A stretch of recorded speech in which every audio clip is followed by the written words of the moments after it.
عزیز بزرگوں اور بھائیوں،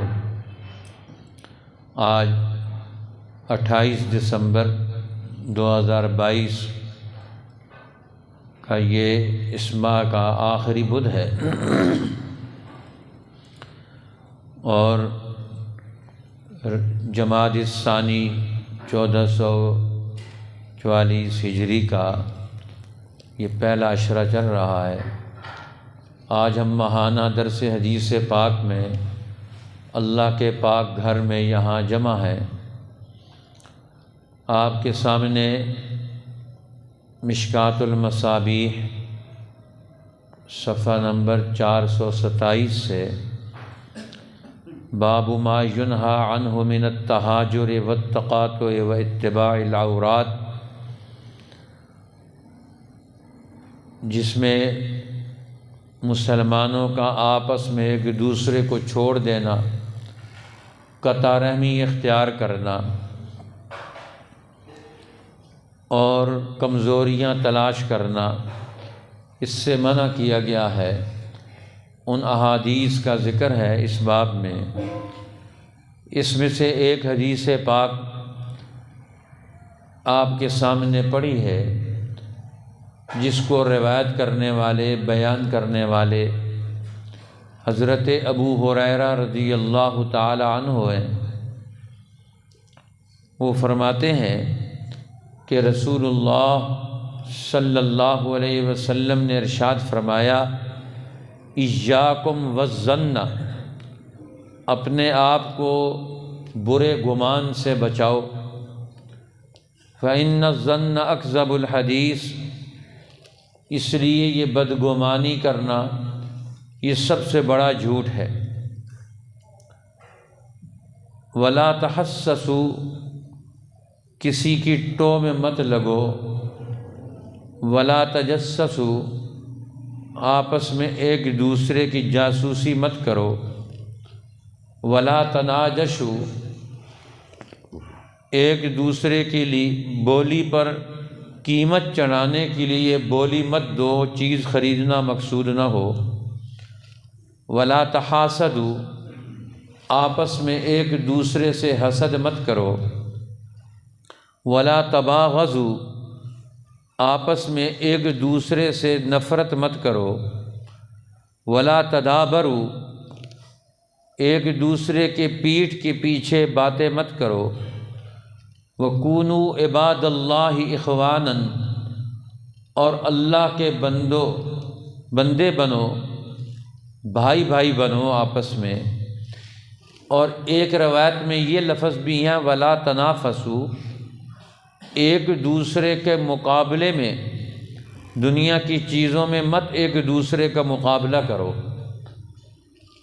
یہ جو اس حدیث پاک کا ترجمہ ہو گیا، اس کو امام بخاری اور امام مسلم دونوں نے اپنی حدیث کی کتابوں میں اس حدیث پاک کو نقل کیا ہے۔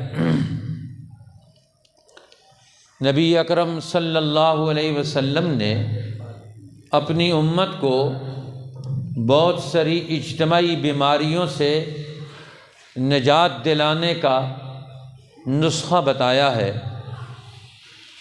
کہ معاشروں کو، خاندانوں کو، اجتماع کو جو بیماری لگ جاتی ہے، جس سے ملکوں کے ملک تباہ ہوتے، قوموں کی قومیں تباہ ہوتی ہیں، خاندان تباہ ہوتے ہیں، معاشرے تباہ و برباد ہوتے ہیں، ان بیماریوں کی طرف توجہ دلائی۔ آج ہمارا ذہن اس طرف متوجہ نہیں ہے۔ ہر ایک آدمی اپنے محدود نفع کے بنیاد پر سوچتا ہے، کام کرتا ہے، قدم اٹھاتا ہے کہ مجھے فائدہ ہو جائے، مجھے نفع حاصل ہو جائے۔ دین کا تصور یہ ہے کہ ہمیں سب کے نفع کے لیے سوچنا چاہیے، سب کے بھلے کے لیے سوچنا چاہیے۔ کلمہ پڑھ لینے کے بعد، مسلمان ہو جانے کے بعد، ہر ایک کے نفع کی بنیاد ڈالنا، ہر ایک کی خیر خواہی کرنا، ہر ایک کی بھلائی چاہنا، یہ ایک مسلمان کے ذمے شریعت کی طرف سے اللہ کی طرف سے، اللہ کے نبی کی طرف سے یہ عمل ضروری قرار پاتا ہے۔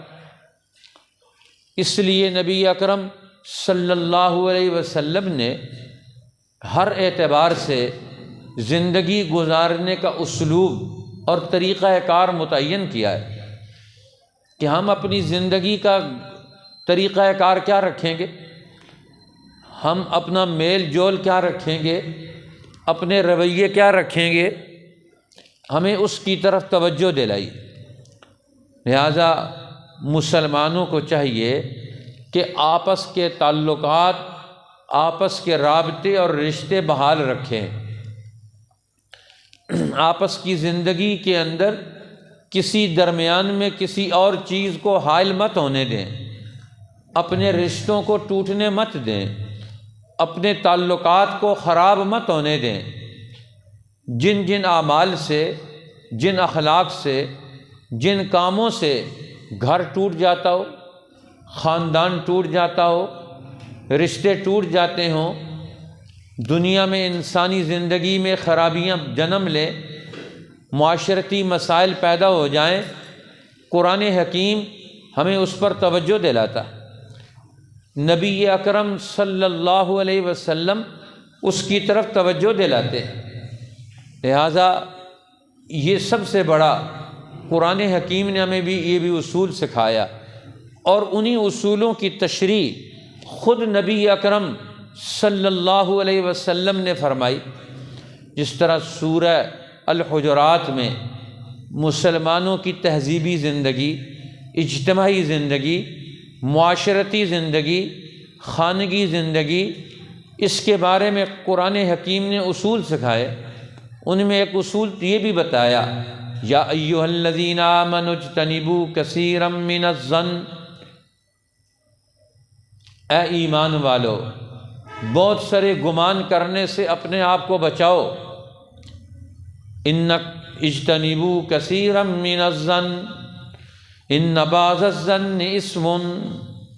اب بہت سارے گمان وہ دوسروں کے بارے میں اپنے دل و دماغ میں ایک فیصلہ کر لینا، یہ جھوٹ پر مبنی ہوتا ہے۔ ہم خیال ہی خیال میں کسی دوسرے کے بارے میں اپنے دل و دماغ میں ایک اس کی تصویر بٹھا لیں کہ یہ میرے بارے میں یہ گمان رکھتا ہے، یہ میرے بارے میں برا سوچ رہا ہے۔ اب اس کے دل کے اندر میرے بارے میں برا خیال ہے، اب اپنے دل و دماغ میں ایک ظن پیدا کر لینا، بدگمانی پیدا کر لینا کسی دوسرے کے بارے میں کہ اس نے میرے بارے میں یہ کیا ہوگا، اس نے میرے بارے میں یہ سوچا ہوگا، اس نے میری برائی کا یہ منصوبہ بنایا ہوگا۔ اب یہ بدگمانی کرنا کسی مسلمان کے حوالے سے یہ درست بات نہیں ہے کہ ہمارے دل میں کسی کے بارے میں یہ خیال پیدا ہو جائے۔ اس لیے رسول اللہ نے بھی اس سے منع فرمایا، الفاظ بدل دیے، ایاکم والظن، اپنے آپ کو بدگمانی کرنے سے بچاؤ، فإن الظن اکذب الحدیث، یہ بدگمانی کرنا یہ سب سے بڑی جھوٹی بات ہے۔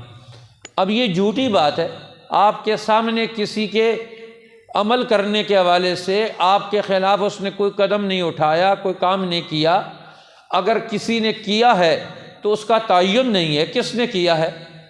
اب ہم بدگمانی کریں کہ فلاں، ہاں تحقیق حال کرنا یہ الگ چیز ہے کہ اگر کسی کا نقصان ہو جائے وہ اپنے نقصان کو پورا کرنے کے لیے اس معاملے کی تحقیق کرے کہ کس نے خرابی پیدا کی، اس خرابی کرنے والے کو تلاش کرنا یہ ایک ضروری چیز ہے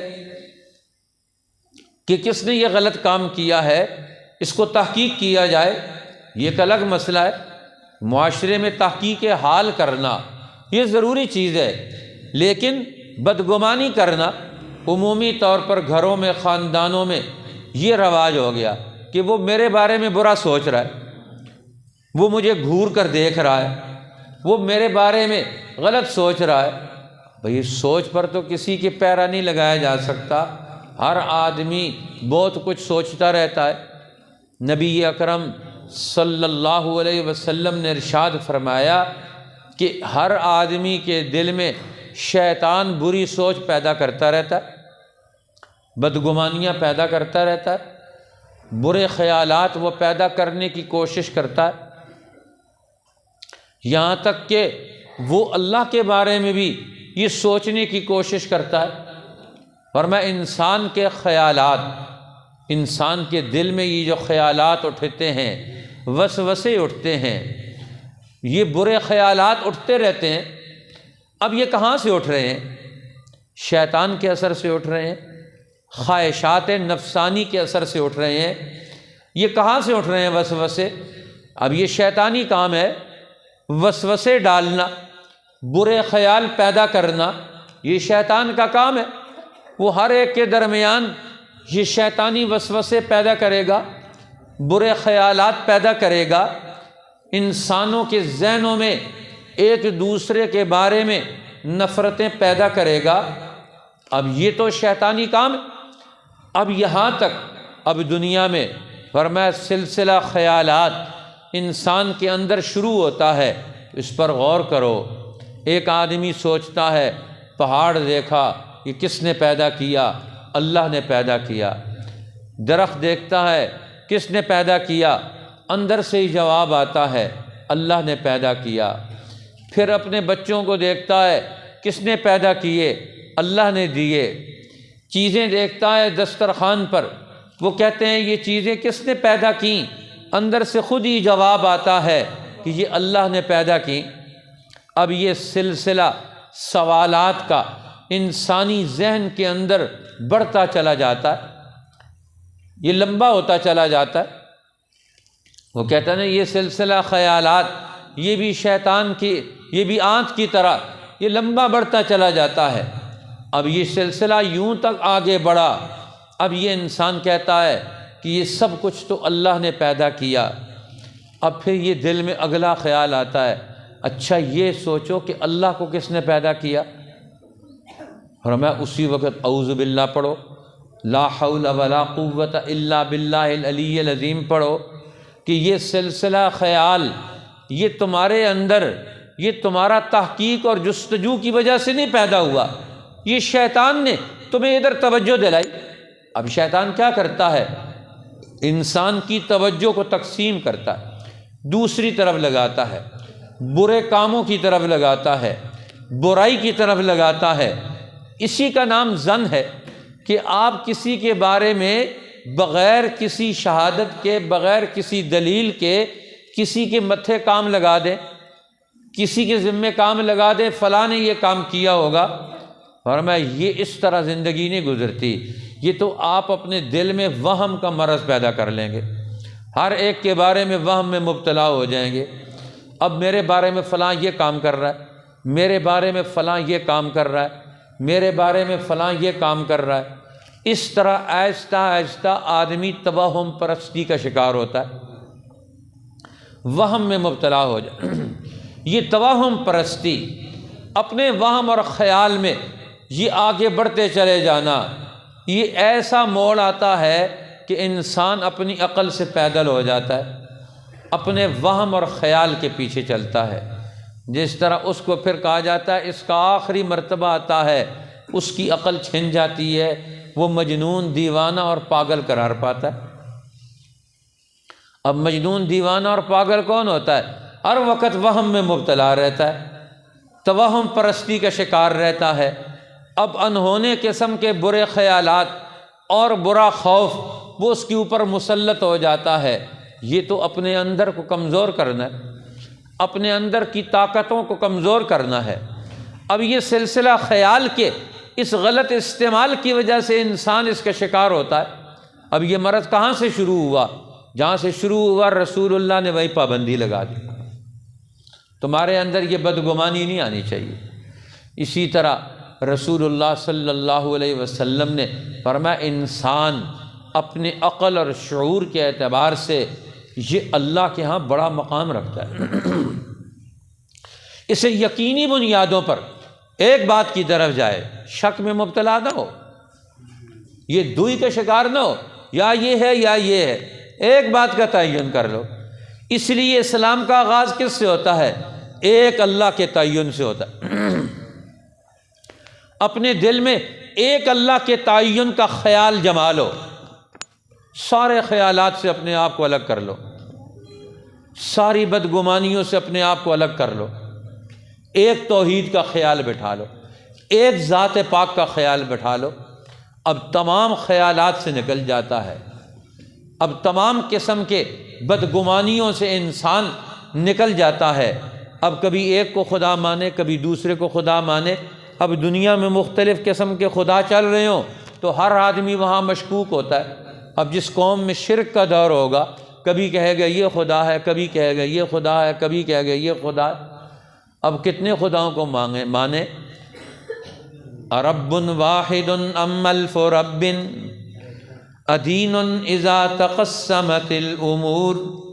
ابو طالب کے یہ شعر ہے کہ ایک رب کو مانا جائے یا ہزار رب الخدا مانے جائیں۔ ادین اذا تقسمت الامور، کیا یہ دین ہے کہ جس میں انسان دنیا کے نظام کو چلانے کے اعتبار سے تقسیم کا شکار ہو جائے، ہر ایک کو خدا ماننا شروع کر دے، اس وہم میں مبتلا ہو جائے؟ تو وہم ایک خیالی چیز ہوتی ہے۔ انسان کے اندر وہم کی ایک قوت تو ہے، عقلی طور پر انسان کے اندر بہت ساری قوتیں ہیں۔ ایک قوت واہمہ بھی ہے، جو خیالات انسان کے دل میں آتے رہتے ہیں، جاتے رہتے ہیں۔ اب یہ جو ہے نا انسان کے دل پر یہ خیالات کا ایک وسوسوں کا یہ ایک سلسلہ چلتا ہے، خطرات، اس کو خطرات کہا جاتا ہے۔ انسان کے دل پر، ہر انسان کے دل پر وسوسے اور خیالات یہ ہر وقت بارش کے قطروں کی طرح آتے رہتے ہیں، خطرات آتے رہتے ہیں، جاتے رہتے ہیں۔ اب یہ خطرات آئیں گے، خیالات آئیں گے، جس چیز کو دیکھے گا خیال آئے گا، دوسری کو دیکھے گا خیال آئے گا، تیسری کو دیکھے گا خیال آئے گا، چوتھی کو دیکھے گا خیال آئے گا۔ اب یہ خیال، یہ وسوسے بنتے ہیں، یہ خیالات یہ انسان کے دل میں آتے ہیں، نکل جاتے ہیں۔ اب انسان کا کام کیا ہے؟ ان خیالوں کے پیچھے چلنا یہ انسان کا کام نہیں ہے۔ جو خیال آئے اس کے پیچھے شروع ہو جائے، جو خیال آئے اس کے پیچھے چل کھڑا ہو۔ اب یہ بھی خیال آئے گا کہ چینی میٹھی کیوں ہوتی ہے؟ جی بھئی آپ کا کام کھانا ہے، اس کو کھا لو، اس خیال میں پڑنے کا کیا مقصد ہے؟ چینی کا مقصد یہ ہے کہ آپ جو اس کو میٹھا کرنا ہے کسی چیز کو ڈال لیں۔ اب یہ خیال پیدا ہوتا ہے، اچھا یہ نمک نمکین کیوں ہے، اس کے اندر نمکینی کیوں ہے، یہ کڑوا کیوں نہیں ہے؟ جی بھئی یہ اب تو تمہارے بس میں بات نہیں ہے، اس خیال میں کیوں پڑتے ہو؟ اب اگر آپ اس خیال میں پڑ جائیں کہ اللہ نے دیکھنے کے لیے آنکھ لگائی ہے، یہ یہاں کیوں لگائی ہے، یہ یہاں کیوں نہیں لگا دی ماتھے کے اوپر؟ بھئی یہ خیال تو آدمی یہاں بھی خیال کے گھوڑے دوڑاتا رہے تو اس میں تو انسان جدھر جائے گا چلتا رہے گا، خیال کے پیچھے، باتوں کے پیچھے تو چلتا رہے گا۔ ایک آدمی شاعر ایک بادشاہ کے پاس گیا اور اس کی جا کر اس نے بہت تعریفیں کی، کئی گھنٹے لگا رہا، تعریفیں کرتا رہا۔ کئی گھنٹے گزر گئے، بادشاہ بھی سنتا رہا۔ جب وہ ختم ہوئی مجلس تو بادشاہ نے اس کے لیے اعلان کرنا شروع کیا، اس کو اتنے مربع زمین دے دو، اس کو اتنے درہم دے دو، اس کو اتنے دینار دے دو، اس کو اتنے گھوڑے دے دو، اس کو اتنی چیزیں دے دو۔ اب مجلس ختم ہو گئی، اس نے کہا وہ ہمیں دے دو۔ اس نے کہا تو نے ہمیں باتوں سے خوش کر دی، ہم نے بھی تجھے باتوں سے خوش کر دیا۔ جی تو نے بھی باتیں کی ہیں، تم ایسے ہو، تم ایسے ہو، تم ایسے ہو، ہم نے بھی باتیں سن لی۔ تو نے بھی ہمیں باتوں سے خوش کر دیا، ہم نے بھی تجھے باتوں سے خوش کر دیا۔ اس کو اتنے گھوڑے دے دو، خوش ہو گیا، اس کو اتنی چیزیں دے دو، وہ خوش ہو گیا، اتنے مربع زمین دے دو، اس کو خوش ہو گیا۔ تو نے بھی باتوں سے خوش کیا، ہم نے بھی تجھے باتوں سے خوش کر دیا۔ اب یہ وہم اور خیال انسان کے دل میں یہ خیالات آتے رہتے ہیں۔ اب ان خیالوں کا آنا یہ انسان کے بس میں نہیں ہے، یہ انسان کی طاقت میں نہیں ہے کہ خیال نہ آئے۔ ہاں خیال کو دل میں نہ لانا یہ انسان کے بس میں نہیں ہے۔ انسان کے بس میں یہ ہے کہ وہ اس خیال کے پیچھے نہ چلے، وہ اس خیال کو جھٹک دے اس کو چھوڑ دے، دوسری طرف متوجہ ہو جائے، توجہ اپنی کسی ایک چیز پر رکھے، اس کے خیال کو توڑ دے، وہم کی قوت کو توڑ دے۔ اب لوگ وہم کی قوت کو بھی غلط استعمال کرتے ہیں۔ یہ جادوگر جو ہوتے ہیں یہ انسان کی وہم کی قوت کو استعمال کرتے ہیں، اس کو استعمال کر کے اس کو اپنے پیچھے لگا لیتے، اس کے پیچھے چل کھڑے ہوتے ہیں۔ جادوگر جو آتا ہے لوگ اسی کو ماننا شروع کر دیتے ہیں۔ اس لیے جادوگری جو کیا ہوتا ہے، سحروا اعین الناس، انہوں نے لوگوں کی آنکھوں پر پٹی باندھ دی، جادو کر دیا، ان کی آنکھوں میں یہ خیال، اپنا خیال جما دیا، اپنے خیال کو مضبوط کر لیا اس کے اندر، اور وہ اس کو اپنے خیال کے پیچھے لگا لیا۔ اب یہ خیال کے پیچھے لگاتے ہیں۔ جادوگر کے پاس بھی اپنی کوئی چیز نہیں، طاقتور قوت نہیں، یقین کی قوت نہیں، وہ بھی خیال کی قوت ہے، اور خیال کی قوت سے تو فیصلے نہیں ہوتے۔ آپ اپنا خیال کر لیں مکان بن گیا، تو مکان خیال سے تو نہیں بنتا۔ آپ کہیں خیال کر لیں کہ روٹی پک گئی میرے سامنے آ گئی، وہ تو خیال سے نہیں آئے گی، اس کے لیے بندوبست کرنا پڑے گا، اس کے لیے انتظامات کرنے پڑیں گے، اور قوتوں کو ان کے ساتھ ملانا پڑے گا، اور طاقتوں کو اس کے ساتھ لگانا پڑے گا۔ اب انسان کا خیال تو باہر سے آتا ہے، انسان کا اندر کیا کام کر رہا ہے؟ اس کے اندر دماغ ہے، اس کے اندر عقل ہے، اس کے اندر قلب ہے، اس کے اندر کی اپنی خواہشات ہیں۔ اب یہ اپنی قوتوں کو یہ اکٹھا کرے گا، یہ اپنی ساری چیزوں کو مضبوط کرے گا۔ اس لیے رسول اللہ صلی اللہ علیہ وسلم نے ہمیں توجہ دلائی، اپنے اندر کی قوتوں کو، اپنے اندر اور باطن کو، اپنے اندر اور داخل کو کسی خیال کے پیچھے مت چلنے دو، حقائق کے پیچھے چلو، اصولوں کے پیچھے چلو، قانون فطرت کے پر عمل کرو، اللہ کے طے کردہ اصولوں پر عمل کرو۔ یہ خیال کے پیچھے مت چلو، خیال کے پیچھے چلو گے تو جھوٹ کے پیچھے چلو گے، اور جھوٹ کے تو اپنے پاؤں ہی نہیں ہوتے، تو تم اپنی زندگی خراب کر بیٹھو گے خیالوں کے پیچھے چل کر۔ ایاکم والظن فإن الظن اکذب الحدیث، فرمایا بدگمانی مت کرو، برے خیالات کے پیچھے مت چلو، یہ سب سے جھوٹی بات ہے۔ آج دین کے اصولوں کو چھوڑ کر لوگوں کو خیالوں کے پیچھے چلانے کی کوشش کی جاتی ہے۔ اب شیطان کا کام ہی یہی ہے کہ انسان میں برا خیال پیدا کر دے اور اس کے خیال کے پیچھے لگا دے، اب اس کے اندر دوسرے قسم کے خیالات پیدا کر دے، خطرات پیدا کر دے، وسوسے پیدا کر دے۔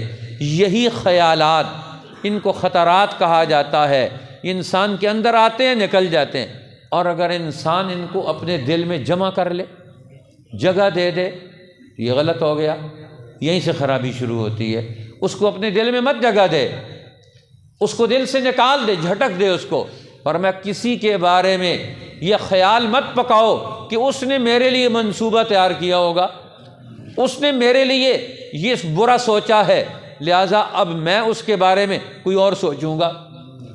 اب خیال ہی خیال میں ایک مسلمان کے حق میں ہم نے غلط فیصلہ کر لیا کہ وہ میرے بارے میں غلط کر رہا ہے۔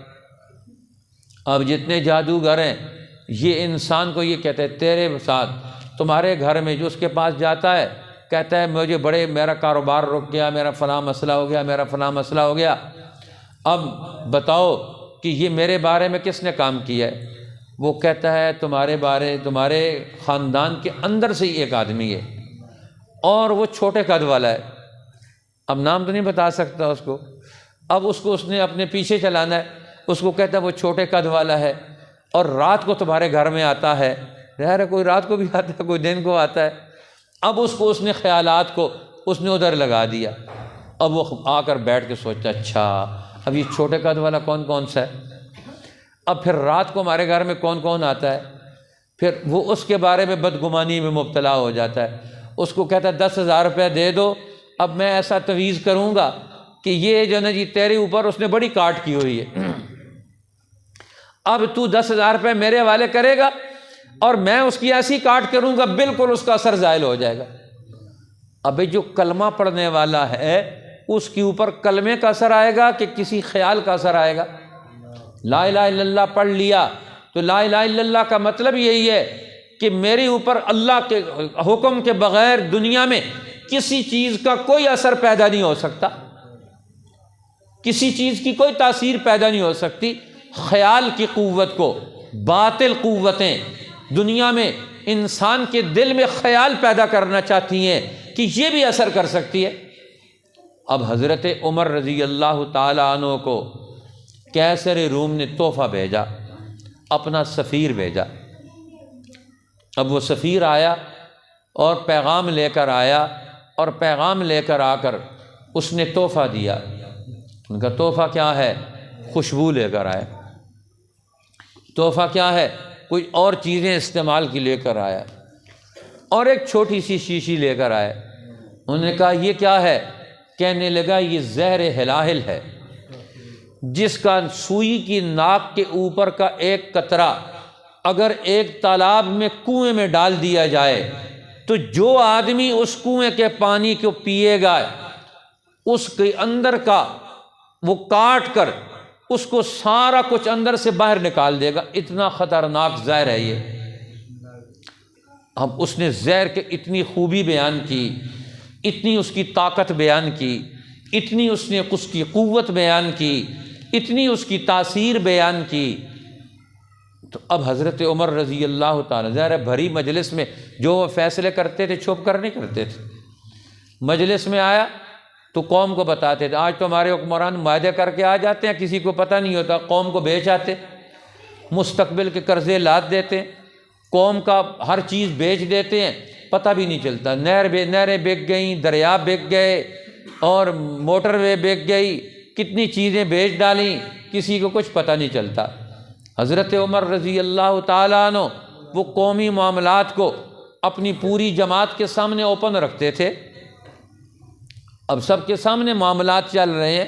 اب مدینہ میں رہنے والے لوگ وہ دین کا مرکز، وہ دین کا اصل ہے،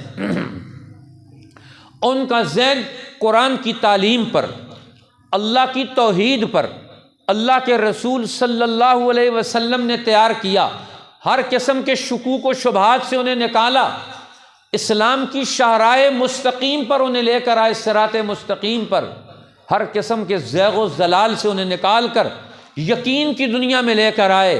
کامیابی کا راستہ صرف یہی ہے، باقی کفر اور شرک کو خیالات ان کے پیچھے کہاں تک ہم چلیں گے۔ اب مسلمان اس نتیجے پر پہنچے کہ وہ اپنے یقین کی قوت سے، اپنے عقل کو صحیح استعمال کر کے، اپنے علم کو صحیح استعمال کر کے دنیا کی ہر چیز کے اوپر حاوی ہے۔ ان کے اندر وہم پیدا کرنا، ان کے اندر شک پیدا کرنا، ان کے اندر خیال پیدا کرنا، دوسرے خیالات لے کر آنا، یہ خیال کی قوت، ان کا جو ایک ٹارگٹ باندھا ہوا ہے وہ اس کو ہٹانا چاہتا ہے اس سے۔ اب حضرت عمر سمجھ گئے کہ معاملہ گڑبڑ ہے، مسئلہ خراب ہے، یہ دشمن جو ہے نا جی، یہ اس کا کوئی اور وار ہے۔ اس لیے رسول اللہ نے فرمایا میری امت میں اگر کوئی محدث ہے جس کے قلب پر صحیح حالات اور واقعات وارد ہوتے ہیں تو وہ عمر ہے۔ لو کان بعدی نبی لکان عمر، میرے بعد اگر کوئی نبی ہوتا تو عمر ہوتا۔ ان اللہ جعل الحق علی لسان عمر وقلبہ، اللہ نے عمر کے دل اور زبان پر حق کو جاری کر دی۔ حضرت عمر ہجرت کرنے کے لیے نکلے اپنے گھر سے، تو 3 آدمیوں نے ان کے ساتھ مل کر طے کیا تھا کہ ہم مل کر ہجرت کریں گے۔ آج تو یہ دین مفت میں آ گیا نا، مہینے بعد درس ہوتا ہے تو لوگ سوچ کر آتے ہیں کہ آدھا گھنٹہ گزر جائے تب ہم جائیں۔ جی دین کے لیے تو بڑی قربانی دینی پڑتی ہے۔ آج تو ہم صرف 1 گھنٹے کی قربانی وہ پوچھ کر دیتے، بڑا مسئلہ۔ اب وہ لوگ انہوں نے اولین ترجیح دین کو دی ہوئی تھی۔ اب ہجرت کا فیصلہ ہو گیا کہ رسول اللہ صلی اللہ علیہ وسلم نے ہجرت کرنی ہے۔ اب آپ کی ہجرت اور حضرت عمر رضی اللہ تعالیٰ وہ بھی ہجرت کر کے جانے لگے۔ اب طے ہوا 3 آدمیوں نے فیصلہ کیا مل کر ہم ہجرت کریں گے، حضرت عمر، حضرت عیاش ابن ابی ربیہ اور ایک اور تیسرے صحابی تھے۔ انہوں نے فیصلہ کیا کہ ہم مل کر ہجرت کریں گے، اکٹھے جائیں گے، مکہ سے نکلیں گے۔ باہر معاملہ طے کر لیا فلاں جگہ پر۔ اب ایک آدمی جو تھا اس کے گھر خاندان والوں کو پتہ چل گیا، انہوں نے اس کو پکڑ کر قید کر دیا۔ اب حضرت عمر اور حضرت عیاش ابن ابی ربیہ یہ دونوں آدمی ہجرت کر کے نکلے، مدینہ سے نکلے، مدینہ پہنچے، مکہ سے نکلے اور ہجرت کر کے وہاں پہنچ گئے۔ جب وہاں پہنچے تو ایک دو دن ہی گزرے تھے کہ پیچھے سے ابو جہل اپنے بھائی کو لے کر پہنچ گیا اور باہر جا گیا، بھائی کو بھیجا، جاؤ عیاش ابن ابی ربیہ، یہ تینوں ماں شریک بھائی تھے، انہوں نے کہا یہ ہمارے ہاتھ سے نکل گیا، اس کو نکلنا نہیں چاہیے، یہ کیوں چلا جائے؟ اپنی مرضی اور دین پر، محمد الرسول اللہ کی رائے پر، یہ دین پر عمل کرنے کے اعتبار سے اس کو ماحول موقع مل جائے، یہ ہمارے غلبے تسلط سے، ہماری رائے سے آزاد ہو جائے، کیوں ہو جائے؟ لہٰذا اس کو واپس لانا ہے۔ دشمن ہر دور میں مسلمانوں کے لیے منصوبے بناتا ہے، ہر دور کے شیطان منصوبے بناتے ہیں کہ ان کو کیسے ہم نے گمراہ کرنا ہے، کیسے ان کو قرآن سے ہٹانا ہے، کیسے ان کو دین سے ہٹانا ہے، اور جو چل کھڑا ہوا ہے اس کو کیسے وہاں سے واپس لانا ہے۔ دشمن منصوبے بناتا ہے ہر ایک کے لیے۔ آج پوری امت کے لیے منصوبے بنتے ہیں، امت خواب خرگوش میں مبتلا ہے۔ دشمن روزانہ ہمارے بچوں کے لیے منصوبہ بناتا ہے، 100 سال بعد ہم نے ان کو کیسے غلام رکھنا ہے، ان کو 100 سال بعد ہم نے دین سے کیسے دور کرنا ہے، نسلوں کو بھی دور کرنا ہے۔ اور آج ہم اپنے بارے میں منصوبہ نہیں کر سکتے کہ مہینے میں ایک درس حدیث میں اول سے آخر تک شامل ہونا ہے۔ جی ہم اپنے دین سے مضبوطی کا کیا اہتمام کر رہے ہیں؟ دشمن ہمیں ہٹانے کے لیے ہر دور میں منصوبے بناتا ہے۔ ابو جہل منصوبہ بنا رہا ہے کہ عیاش ابن ابی ربیہ مکہ سے ہجرت کر کے مدینہ چلا گیا، اس کو واپس لانا ہے۔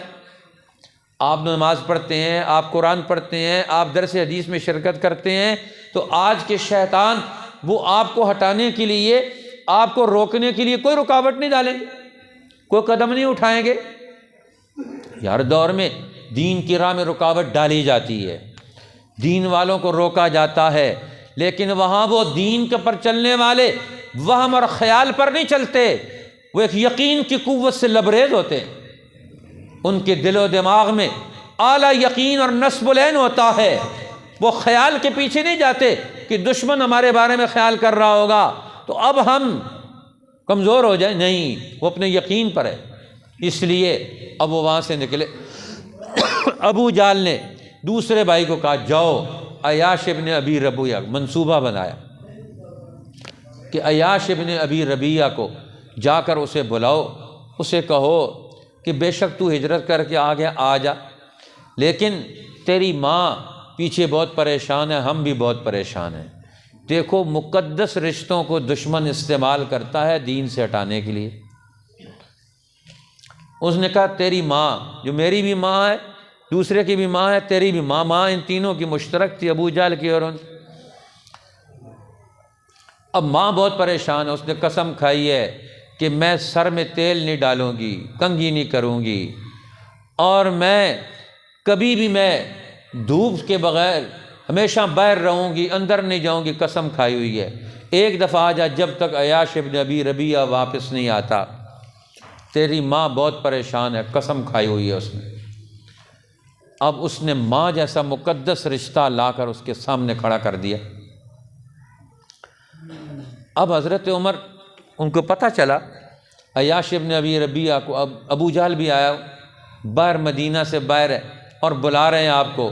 وہ گئے اور جا کر واپس آئے، انہوں نے کہا مشورہ دو کیا کریں، کہ ماں کا بڑا مسئلہ ہے، ماں کی پریشانی ہے۔ ابو جہل نے ماں کا مسئلہ کھڑا کر دیا، مقدس رشتہ ہے اس کو کھڑا کر دیا۔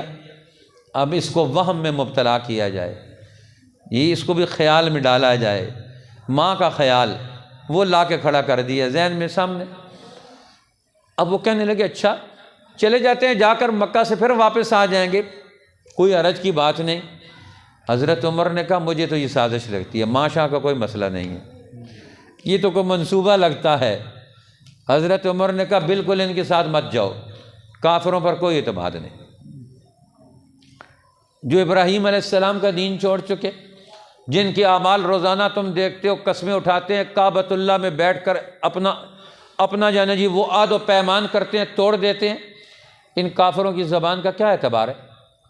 اس پر میں تو اعتبار نہیں کرتا، مجھے تو بو آ رہی ہے، مجھے تو شک ہے، ان کے ساتھ مت جاؤ۔ انہوں نے کہا نہیں، وہاں جا کر ایک دفعہ ماں کو مل کر اس کا تسلی ہو جائے پھر واپس آ جاؤں گا۔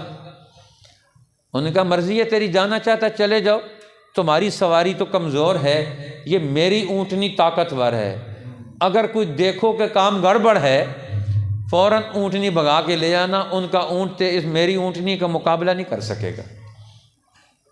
اب دیکھو دشمن بھی منصوبہ بناتا ہے اور ایمان والے بھی منصوبہ آج ایمان والوں کا منصوبہ ہی کوئی نہیں ہے، مسئلہ بڑا خراب یہ ہو گیا، یہ اپنا منصوبہ کھو چکے ہیں، دین کو منصوبہ بنا کر تدبیر کر کے پلان کر کے ہم اپنے دین پر کیسے عمل کریں گے، اس کو زندگی میں کیسے لائیں گے، علم میں کیسے لائیں گے، دماغ میں کیسے لائیں گے، اپنے بچوں کے ذہن میں کیسے لائیں گے، نماز کے دلائل کیا ہیں، اس کے فرائض کیا ہیں، روزہ کس چیز کا نام ہے، قرآن کیا چیز ہے، آج ہم اپنے بچوں کو کیا سمجھائیں؟ اب کوئی سمجھانے والا نہیں، کوئی سمجھنے والا بھی نہیں، بڑا المیہ یہ ہے۔ اب انہوں نے منصوبہ بنا، حضرت عمر نے بھی منصوبہ دے کر بھی جاؤ، جانا چاہتے ہو، ماں کا مسئلہ ہے، اب ماں کے مسئلے کو اٹھا کے لے آیا ابو جہل، اب اس میں پھنسا لیا۔ اب راستے میں کچھ دیر تو چلتے رہے ان کی اونٹنی پر، انہوں نے کہا تمہاری اونٹنی تو بہت طاقتور ہے، اب ہمارا اونٹ تو ساتھ نہیں دے سکتا، اگر تم ہمیں بھی سوار کر لو ساتھ۔ انہوں نے کہا ٹھیک ہے میرے پیچھے آ کے بیٹھ جاؤ۔ اب پیچھے آ کر بیٹھے تو فوراً عیاش ابن ابی ربیعہ کو اس نے پیچھے سے پکڑ کر باندھ دیا، اب باندھ کر قید کر کے، اب مکہ تک قید کر کے ہاتھ پاؤں باندھ کر لے کر گئے اور وہاں جا کر مکہ میں قید کر دیا۔ اب ایک آدمی اب انہوں نے قید کر دیا، وہاں جا کر اب یہ دونوں قید، پہلے والے صحابی بھی قید اور یہ بھی قید ہیں، دونوں وہاں قید ہو گئے۔ اب رسول اللہ کو پتہ چلا، پریشان ہو گئے کہ میرے صحابی ایک کو وہاں انہوں نے قید کر لیا، پہلے آنے ہی نہیں دیا، اور دوسرا یہاں سے آ کر چلا گیا۔ ایک صحابی کو بھیجا ولید ابن المغیرہ کو کہ جاؤ جا کر ان دونوں کو چھڑا کے لے کر آؤ، اور وہ بھی غیر رات کی تنہائیوں میں، وہ بھی مکہ کے رہنے والے تھے اور سارے منصوبے ان کے جانتے تھے، کہاں قید کر رکھا، کیا کر رکھا ہے، جا کر دونوں کو رات کو کھولا اور کھول کر دونوں کو آزاد کرا کے واپس لے آئے۔ بہرحال دشمن اپنے منصوبے لڑاتا ہے، ہمیں اپنا کوئی ارادہ بھی ظاہر کرنا چاہیے، ہمیں کیا کرنا ہے؟ رسول اللہ فرماتے ہیں آپس میں تو محبت رکھو، آپس میں ایک دوسرے سے بدگمانی مت کرو، لیکن دشمن کے پیدا ہونے والے خیالات، دشمن تمہارے بارے میں کیا سوچتا ہے، کیا منصوبے بناتا ہے، اس کے ارادوں کو بھانپنا یہ ایک الگ مسئلہ ہے، یہ تو عقل اور شعور کا مسئلہ ہے۔ آپس میں ہماری معاشرت کیسی ہونی چاہیے، اس معاشرت کے اصول الگ ہیں۔ دشمن کیا کرتا ہے اس کے بارے میں اپنی عقل کا استعمال کرنا یہ ایک الگ مسئلہ ہے، قرآن ہمیں اس کی طرف بھی رہنمائی دیتا ہے۔ لہٰذا رسول اللہ نے فرمایا ایاکم والظن، اپنے آپ کو بدگمانی سے بچاؤ، ایک دوسرے کے بارے میں بدگمانی مت کرو، ایک دوسرے کے بارے میں دل میں الفت رکھو، محبت رکھو، نفرت مت رکھو۔ مسلمانوں کا آپس میں ذہنی طور پر ایک دوسرے سے دور رہنا یہ صحیح بات نہیں، ہر ایک مسلمان ذہنی طور پر دوسروں کے قریب رہے۔ لہٰذا اب وہ قریب رہے تو کیسے رہے گا؟ فرمایا ولا تحسسوا، ایک دوسرے کی ٹو میں مت لگ جاؤ، ایک دوسرے پر اعتماد کرو، آپس میں اعتماد کی فضا رکھو، ایک دوسرے کے بارے میں یہ شکوک و شبہات کی فضا مت رکھو۔ ولا تحسسوا، ایک دوسرے کی کمیاں مت تلاش کرو، ایک دوسرے کے عیب اور نقائص مت تلاش کرو۔ ہر آدمی میں نقص بھی ہوگا، عیب بھی ہوگا، اگر بھائی میں عیب ہے، پڑوسی میں کوئی عیب ہے، کوئی اس میں نقص موجود ہے تو کیا آپ اس کو قتل کر دیں گے؟ کیا آپ اس کو چھوڑ دیں گے؟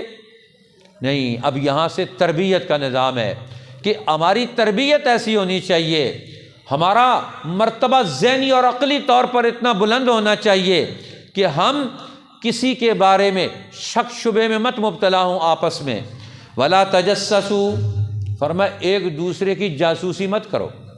ہاں تعلیم دو، تربیت دو، ماں باپ کا اپنے بچوں پر نگاہ رکھنا، اساتذہ کا اپنے شاگردوں پر نگاہ رکھنا، یہ الگ چیز ہے تربیت کے اعتبار سے۔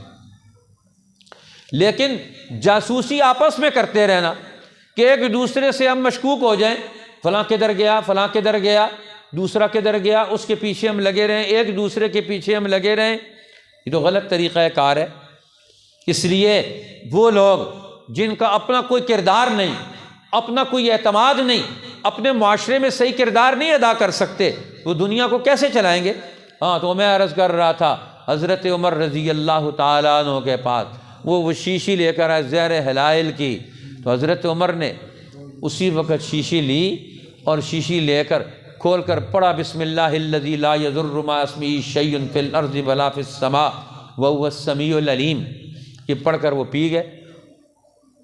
اب وہ دیکھ رہا جاسوس، سفارتکار دیکھ رہا ہے، اور انہوں نے کہا یہ تو ہم اس کو تو زہر کو بہت اونچا زہر سمجھتے تھے، دشمن کے مقابلے میں اس کے پانیوں میں ڈال دیتے تھے، دشمن کی فوجیں مر جاتی تھیں، یہ تو جن کو ہم مارنا چاہتے تھے خود ہی پی لیا انہوں نے۔ تو انسان کا اپنا ارادہ، اپنا عقل اتنی مضبوط ہو، بہرحال یہ ہر ایک کو اس کا اختیار نہیں ہے کہ وہ ہر ایک اس طرح کرتا پھرے، پہلے تو حضرت عمر جیسا ہو، یہ ہم اس کے پابند نہیں ہیں کہ ہم دوسروں کا اعتماد اس طرح بٹھائیں گے۔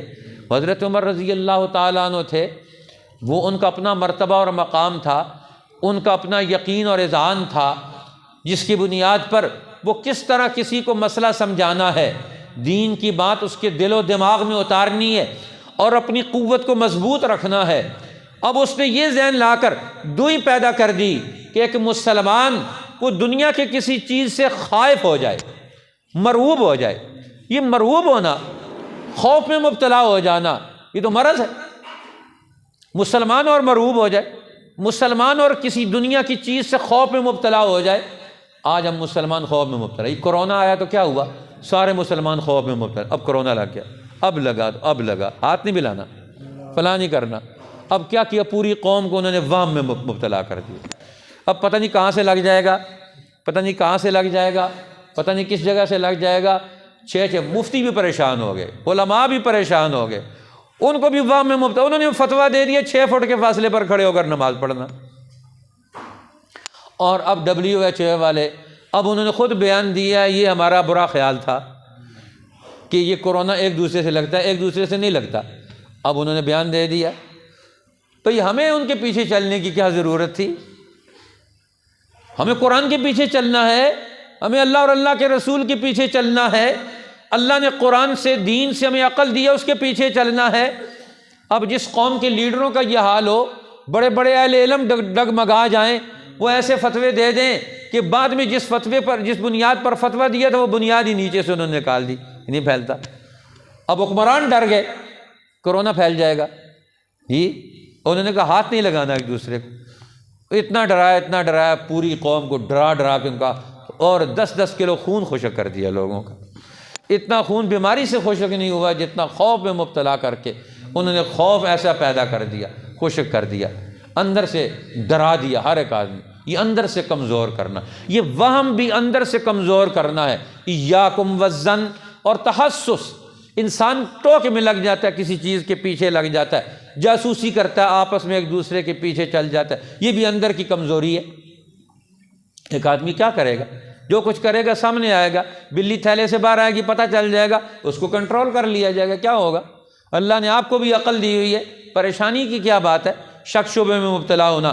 فرمایا ولا تناجشوا، یہ تو ذہنی مسئلہ تھا، اب عملی مسائل ہیں، فرمایا ان میں بھی مت مبتلا ہو جاؤ۔ ولا تناجشوا، فرمایا تم مارکیٹ میں جاتے ہو، کاروبار کرتے ہو، فرمایا ایک دوسرے کی بولی پر بولی مت دو، قیمت چڑھانے کے لیے، مہنگا کرنے کے لیے۔ اب ایک آدمی نے چیز خریدنی ہے، دوسرے نے خریدنی کوئی نہیں، وہ صرف مہنگا کرنے کے لیے بولی دے دیتا ہے۔ اب منڈیوں میں کیا ہوتا ہے، وہ کہتا ہے کہ یہ چیز، لینے والا کہتا ہے اتنے کی ہے، ایک دوسرا آ کر کہتا ہے نہیں میں اتنے کی لیتا ہوں۔ اب لینی شینی نہیں ہے اس نے، اب وہ صرف قیمت چڑھانے کے لیے وہ بولی بول دیتا ہے۔ اب یہ مسلمان حقائق پر مبنی، حق پر مبنی عمل اور قدم اٹھاتے ہیں، جھوٹ پر مبنی قدم نہیں اٹھاتے۔ اب آپ کا اعتماد ہونا چاہیے، لینے والے کا بھی اعتماد ہو، دینے والے کا بھی اعتماد ہو۔ یہ چیز کتنی قیمت کی ہے، جتنی صحیح قیمت بنتی ہے اسی قیمت پر چیز خریدو اور بیچو۔ ہاں آپ اپنا جائز منافع رکھ لیں۔ امام اعظم امام ابو حنیفہ رحمۃ اللہ علیہ کے پاس ایک عورت آئی، کپڑے کا کاروبار کرتے، ریشم کا کپڑا لے کر کہ کپڑا بیچنا ہے۔ اب مجبور ہے، اس کو ضرورت ہے کپڑا بیچنا ہے، کہ ٹھیک ہے کتنے کا بیچنا ہے؟ وہ کہنے لگی 1 درہم کا۔ انہوں نے کہا اگر 1 درہم سے زیادہ کا بکے تو کہ ٹھیک ہے 2 درہم دے دیں۔ اب وہ 2 درہم پر تیار ہو گئے۔ فرمایا نہیں یہ 2 درہم سے زیادہ کا ہے، 2 درہم۔ انہوں نے کہا 2 درہم سے زیادہ دے دیں۔ وہ 3 درہم کا، کہتے نہیں 3 درہم کا ہے تو 3 درہم دے دیں۔ وہ کہا نہیں یہ اس سے بھی زیادہ کا ہے، وہ تو 1 دینار کا ہے۔ انہوں نے کہا 1 دینار دے دیں۔ انہوں نے کہا 1 دینار کا نہیں، یہ تو اس سے زیادہ کا ہے، کہ 2 دینار دے دیں۔ اب 7 دینار میں اس سے وہ انہوں نے خریدا، وہ کپڑا خریدا۔ اب وہ 7 دینار میں خریدا تو اتنے میں، جس میں اتنا ان کو منافع مل سکتا ہے اتنے منافع پر انہوں نے کہ میں اس کو بیچ بھی سکتا ہوں، لے لیا، لیکن اس کا نقصان نہیں ہونے دیا۔ آج ہم بولی بول کر ایک دوسرے کا نقصان کرتے ہیں، تو رسول اللہ فرما رہے ہیں وَلَا تَنَاجَشُوا، ایک دوسرے کے نقصان پر اپنے کاروبار کی بنیاد مت رکھو۔ اگر اس پر بنیاد رکھو گے، اللہ تو دیکھ رہا ہے، تم آج ایک حوالے سے تم اگر اپنا 100 روپیہ نفع کماؤ گے اور کل اگر 1000 روپیہ کا نقصان ہوگا، وہاں وہ کہاں سے پورا کرو گے پھر؟ یہ کائنات کا نظام یہ مصلحت کلی کے تحت چلتا ہے۔ یہ اللہ تعالیٰ نے پوری کائنات کو ترقی دینی ہے، پورے دنیا کا نظام اس نے چلانا ہے۔ وہ رب العالمین ہے، وہ صرف میرا رب نہیں ہے، وہ صرف مسلمانوں کا رب نہیں ہے، وہ تو رب العالمین ہے۔ اس پر ایمان رکھنے والا، اور اللہ تعالیٰ کائنات کا نظام چلاتا ہے، وہ سب کی مصلحت کے تحت چلاتا ہے، مصلحت کلی کے تحت چلاتا ہے، جس میں سب کا فائدہ ہو، انسانوں کا بھی، حیوانوں کا بھی، چرند کا بھی، پرند کا بھی، ہر ایک کا فائدہ جس چیز میں ہو، اللہ تو وہ حکم دیتا ہے۔ مسلمان کس کا نمائندہ ہے دنیا میں؟ یہ تو اللہ کا نمائندہ ہے، یہ اللہ کا خلیفہ ہے۔ تو اللہ تو ساری مخلوق کی مصلحت چاہتا ہے، نفع چاہتا ہے، اور اس کا بندہ ایک اپنے بھائی کا نفع بھی نہ چاہے۔ کاروبار کریں، چیز لیں اور دیں، لیکن کسی کے نقصان پر اپنے کاروبار کی بنیاد مت رکھیں۔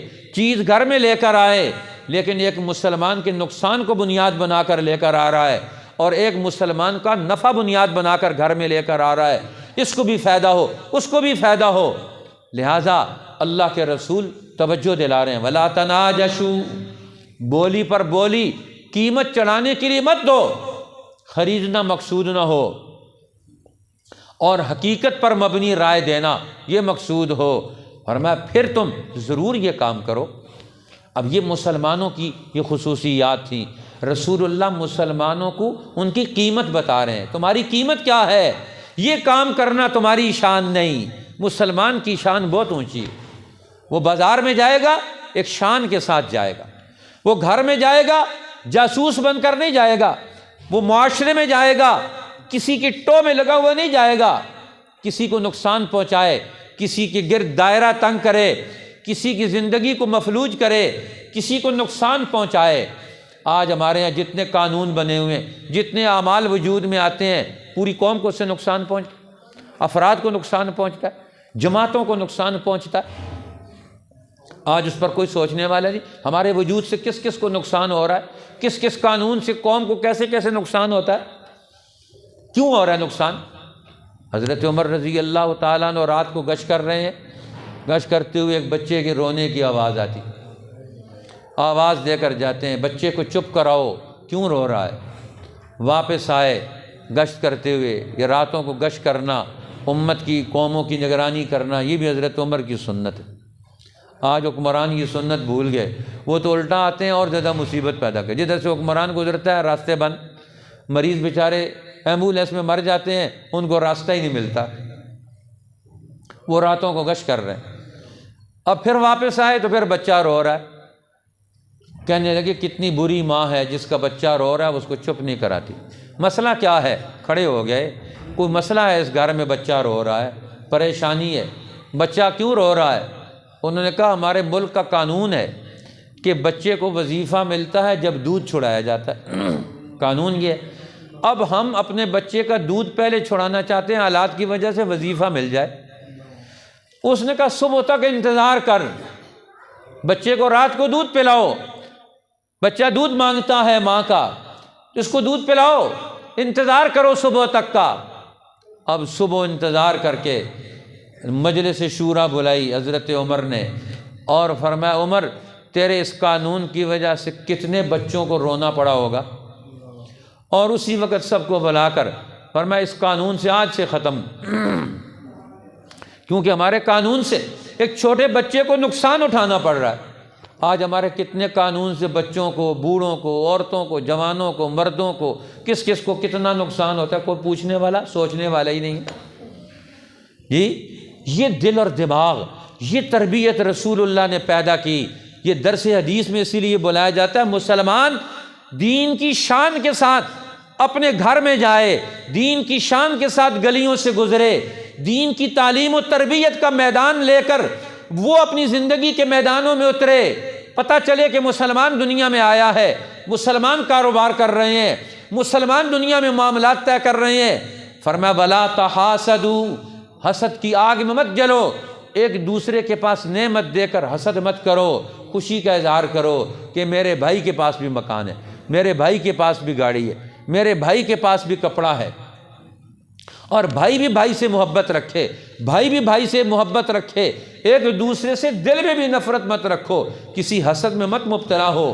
وَلَا تَبَاغَضُوا، پیچھے ایک دوسرے سے دل میں نفرت مت رکھو، بغض مت رکھو، ایک دوسرے کے بارے میں نفرت دل میں چھپا کے رکھنا یہ مسلمان کا کام نہیں۔ قرآن کہتا ہے جنتی جنت میں جائیں گے تو ان کے دل سے سب کھوٹ نکالا جائے گا، تب جنت میں جائیں گے۔ اخواناً علی سرور متقابلین، وہ بھائی بن کر جائیں گے، محبت کرنے والے۔ جس کے دل میں ذرہ بر کسی مسلمان کا بغض اور نفرت ہوگا وہ جنت میں نہیں جائے گا۔ آج ہم ہر ایک کے بارے میں بغض سے بھرے ہوئے، نفرت سے بھرے ہوئے۔ یہ تو مسلمانوں کی مسجد کی دین کی تعلیم تربیت نہیں ہے۔ ہمارا تربیتی نظام بگڑ گیا، جس کے نتیجے میں ہم ایک دوسرے سے دشمنیاں کرتے، نفرتیں کرتے ہیں، صدیوں ایک دوسرے سے دشمنیاں چلاتے ہیں، ایک دوسرے کے ساتھ نفرت کا اظہار کرتے ہیں۔ فرمایا وَلَا تَبَاغَضُوا، ایک دوسرے سے بغض مت رکھو، قطع تعلقی مت رکھو، ایک دوسرے سے ذہنی طور پر الگ مت ہو جاؤ۔ وَلَا تَدَابَرُوا، اور پیٹھ کے پیچھے ایک دوسرے سے بات چیت مت کرو، پیٹھ کے پیچھے غیبت کرنا، کسی مسلمان کی کمزوری اور عیب کو دوسرے کے اوپر واضح کرنا، یہ مسلمان کی شایان شان نہیں۔ آپ اپنے ایک مسلمان بھائی میں کمزوری دیکھتے ہیں، جا کر اس سے بات کریں، گفتگو کریں۔ غیبت کا ایک جملہ رسول اللہ کی مجلس میں ہوا، ایک عورت کے بارے میں دوسری عورت نے کہا اس کا قد اتنا اتنا ہے۔ آپ نے فرمایا یہ جملہ جو تم نے کہا ہے یہ ایسا کلمہ ہے 7 سمندروں میں ڈالا جائے تو انہیں کڑوا کر دے۔ غیبت کا جملہ 7 سمندروں میں ڈالا جائے تو یہ 7 سمندروں کو کڑوا کر دے۔ تو جس مجلس میں یہ بولا جائے گا اس مجلس کو نہیں کڑوا کرے، جو زبان بولے گی اس کے اندر کتنی کڑواہٹ پیدا ہوگی۔ وہ مولانا ابو الحسن علی ندوی رحمۃ اللہ علیہ نے یہ واقعہ لکھا، حضرت شاہ عبد القادر رائے پوری رحمۃ اللہ علیہ کی مجلس میں ایک آدمی نے آ کر کسی دوسرے کے بارے میں گفتگو شروع کر دی۔ مولانا منظور نعمانی نے واقعہ لکھا، تو انہوں نے بات شروع کر دی، تو حضرت نے پوچھا کہ آپ کے علاقے میں سب سے خوبصورت اور اچھی اور مشہور مٹھائی کون سی ہے؟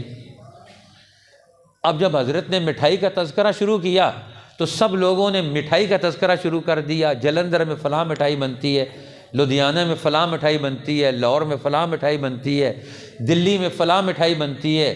اب ہر علاقے کی اپنی سوغات ہوتی تھی، آج کل تو ہر جگہ پیپسی ملتی ہے، ایک جیسی چیزیں ملتی ہیں، پہلے ہر علاقے میں اپنی اپنی چیزیں ہوتی تھی، لوگ کھاتے پیتے تھے۔ اب تو سارے لوگ پیپسی پیتے ہیں، میدا کھاتے ہیں، ایک جیسی چیزیں کھاتے پیتے ہیں اور سارے ہی بیمار، بچے سے لے کر 80 سال تک کی عمر کو پیپسی پی رہے ہیں، مرغا کھا رہے ہیں اور میدا کھا رہے ہیں، ایک جیسی 3-4 چیزیں، چائے پی رہے ہیں، بس یہ 4-5 چیزیں کھا پی رہے ہیں۔ ہزاروں قسم کی چیزیں اللہ نے پیدا کی ہیں، ان کو چھوڑ دیا ہم نے، اب بیماریوں نے جسم کے اندر گھر کر لیا۔ تو اب حضرت نے پوچھا کون سی مٹھائی؟ اب بعد میں مجلس ختم ہوئی تو وہ کہنے لگے ہم بڑی اہم بات کر رہے تھے اور حضرت نے مٹھائی کا تذکرہ چھیڑ کر ہماری بات کو، اتنی اہم بات کو ختم کر دیا۔ تو مولانا منظور نعمانی نے کہا اللہ کے بندے، تیری غیبت کی کڑوی بات کو حضرت نے مٹھائی کا تذکرہ کر کے میٹھی باتوں کی طرف رہنمائی کی ہے، اچھی اچھی باتیں کیا کرو، یہ کڑوی کڑوی باتیں مت کیا کرو، بزرگوں کی بات تو بھی تو سمجھو۔ آج ہم بزرگوں کی مجلس میں بیٹھیں تو پتہ چلے کہ زندگی کس چیز کا نام ہے، گھر کی زندگی کیسے گزارنی ہے۔ اب یہ رسول اللہ نے تو اصول سمجھائے، اب اس کا عملی نظام بھی ہے۔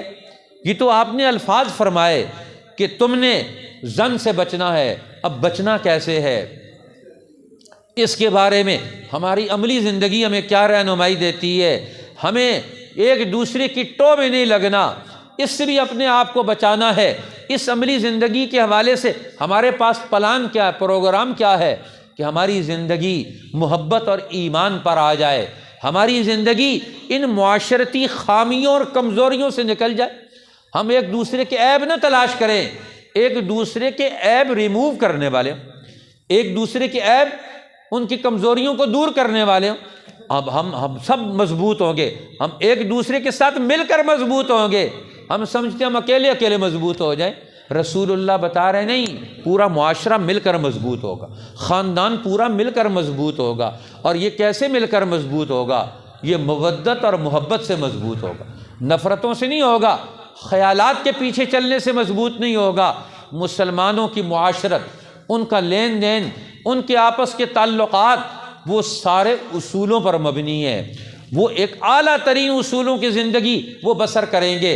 لہٰذا فرمایا وَلَا تَنَافَسُوا، آپس میں ایک دوسرے سے، تم ایک دوسرے کے ساتھ تمہارا مقابلہ نہیں ہے کہ اس نے ایک مکان بنا لیا میں بھی بناؤں گا، اس نے گاڑی خرید لی، ابھی اپنی ضرورت دیکھو، اپنی ضرورت کی بنیاد پر۔ یہ اللہ نے آپ کو جو وسائل دیے ہیں، ان وسائل کا استعمال اپنی ضرورت کی بنیاد پر کرو، اپنی خواہشات کی بنیاد پر نہ کرو۔ لہٰذا وہم کے پیچھے چلنا، اپنے خیالات کے پیچھے چلنا، اپنی خواہشات کے پیچھے چلنا، جھوٹے اور من گھڑت تقاضوں کے پیچھے چلنا، یہ مسلمان کی زندگی نہیں ہے۔ مسلمان کی زندگی اعلیٰ اور عرفہ زندگی ہے، جس زندگی کا دنیا میں نمونہ اور معیار بنایا جاتا ہے۔ ہر مسلمان دنیا کے انسانوں کے لیے معیار بن کر رہیں، بلکہ علماء نے تو یہ لکھا ہے مسلمان جو ہیں، قرآن پاک نے ان کو بڑا منصب دیا ہے۔ وَكَذَلِكَ جَعَلْنَاكُمْ أُمَّةً وَسَطًا لِتَكُونُوا شُهَدَاءَ عَلَى النَّاسِ، فرمایا ہم نے تمہیں امت وسطا بنایا ہے، معتدل امت بنایا ہے، اور تم پوری انسانیت کے نگران اور چوکیدار امت بن کر آئے ہو۔ اب مسلمان کیا ہے؟ یہ پوری دنیا کے انسانوں کے لیے نمونے کا کردار ادا کرنے والی جماعت کا نام مسلمان ہے۔ آج مسلمان نے اپنے آپ کو محدود کر لیا، دین اور رسول اللہ کی اس نمائندگی اور نسبت سے اپنے آپ کو دور ہٹا لیا۔ اب نتیجہ کیا ہے؟ آج مسلمان سے ٹکرا رہا ہے۔ مسلمان کو تو باطل سے ٹکرانا ہے، شیطانی قوتوں سے ٹکرانا ہے، اور دوسرے انسانوں کے لیے زندگی کا نمونہ اور معیار بنانا ہے۔ اللہ جل شانہ ہمیں دین کے یہ تقاضے نصیب فرمائے، ہمیں دین کا یہ مزاج نصیب فرمائے۔ اب ہمارا مزاج خراب ہو گیا، اب ہمارا مزاج، یہ نبوت والا مزاج کیسے بنے گا؟ دین والا مزاج کیسے بنے گا؟ دین کے اخلاق والا مزاج کیسے بنے گا؟ اس کے لیے ہمیں سوچنے کی ضرورت ہے، فکر کی ضرورت ہے، تاکہ ہم یہ ماحول اسی لیے بنایا جاتا ہے۔ آپ حضرات یہ مہینے میں ایک دفعہ پورا وقت نکال کر آیا کریں، یہ مغرب کی نماز یہاں پڑھیں اور عشاء کی نماز بھی تکبیر اولیٰ کے ساتھ پڑھیں، اور مہینے میں یہ 1-1.5 گھنٹہ پورا دیں۔ تاکہ اس نیت اور ارادے کے ساتھ آئیں گے تو انشاءاللہ بہت ساری چیزیں معلوم ہوں گی، اور آہستہ آہستہ دین کی معلومات رسول اللہ کے ارشادات سے ہمارا ذہن تیار ہوگا۔ اب ہمارے ذہن میں وہ ساری چیزیں وجود میں آئیں گی۔ اللہ جل شانہ ہمیں دین کی ان نسبتوں کی قدر نصیب فرمائے، ایک دوسرے کا احترام عطا فرمائے۔ مسلمان جماعتیں ان کو مضبوط ہونا چاہیے، مسلمان معاشروں کو مضبوط ہونا چاہیے۔ آج مسلمان معاشرے کتنے کمزور ہو گئے، آج ہر طرف سے کمزوری ہے، دشمن کے سارے فیصلے ہمارے اوپر نافذ ہوتے۔ آج پاکستان 75 سال میں کس حال میں پہنچ گیا، اب اس کو کیسے اس دلدل سے نکالا جائے گا؟ کون نکالے گا؟ کیسے نکالا جائے گا؟ دین کا پیغام، رسول اللہ کا یہ منصوبہ کیا ہے، اس بارے میں ہمیں پوچھنا چاہیے، سیکھنا چاہیے۔ اللہ تعالیٰ میں اس کا اہتمام نصیب فرمائے اور اس کی برکات عطا فرمائے۔ وآخر دعوانا ان الحمد للہ رب العالمین۔